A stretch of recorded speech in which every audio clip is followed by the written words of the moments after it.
ஜெபம் பண்ணும்போது நாங்க பண்ணக்கூடாதது பத்தி சொன்னீங்க.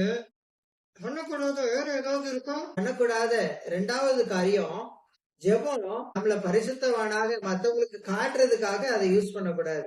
அப்படியா? பைபிள்ல இருக்கா அப்படி? ஆமா, பைபிள்ல இருக்கு. இயேசு சொல்றாரு, ஜெபம் பண்ணும்போது மாயக்காரரை போல இராதே.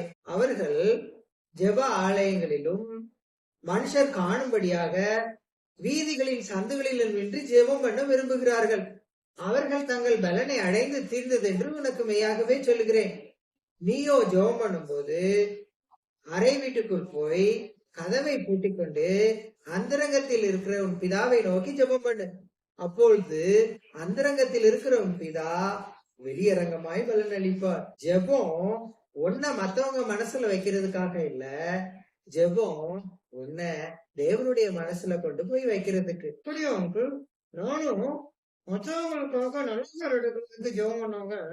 இல்லைங்க, தேவனை நோக்கி மாற்றம் ஜெபம் பண்றேன். தேங்க்யூ.